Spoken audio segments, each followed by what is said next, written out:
皆さんこんにちは、なおしです。今日は、DIY で、スキーブーツの、修理をやっていきたいと思います。というのもこちら、スキーブーツと、スキー板、これ、フォルクルというブランドの、スキー板です。もう年に合わないこんな可愛い柄で、スキー板、使ってます。で、僕フリースキーやりまして、ツインチップの、フリースキーの板になってます。で、その、スキーのブーツなんですけども、これが、この部分、もともとはこんな感じで、黒いゴムの部分があったんですけども、劣化して、壊れてしまってもうなくなっちゃいました。で、これだと、ビンディングにはめた時に、きちんとこうはまらないので、この部分を、新しいのに変えたいなというところで、もうこの古いんでもうこんな売ってないんですね。なので新しいブーツも考えたんですけども、やっぱ高いのでちょっとこの部分、自己責任になりますが、DIY で直していきたいと思います。で、いろいろ調べたらホームセンターで売ってるゴム板を使って、当て板のようにして、代用して使ってる方も、いるようなので、僕もそれで、ちょっと修理していきたいと思います。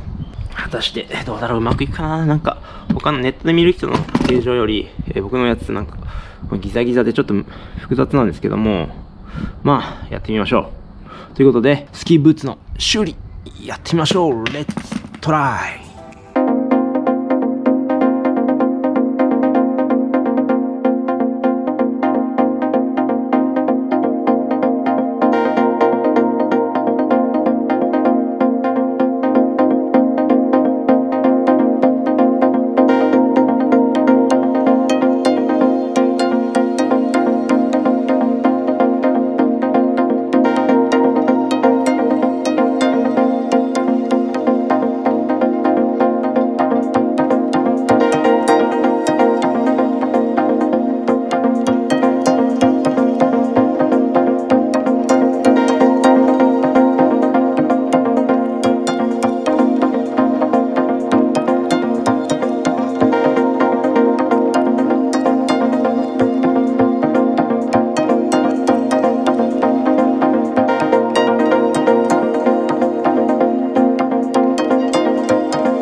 はい、こんな感じで、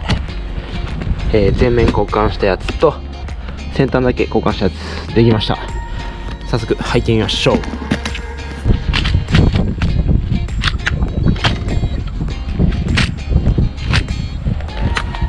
よし、いい感じでしょう。はい、ということで、今日はこちらスキーブーツの修理やってきました。これで大丈夫かどうかは、滑ってみないとわからないので、今シーズンこれで頑張って滑っていきたいと思います。ということで、スキーやってる人で壊れた人というかなりコアな人しかこの動画参考にならないと思いますが、よかったら、グッドボタン、そしてチャンネル登録もよろしくお願いします。ということで、今シーズン、雪も多いという、予報なので、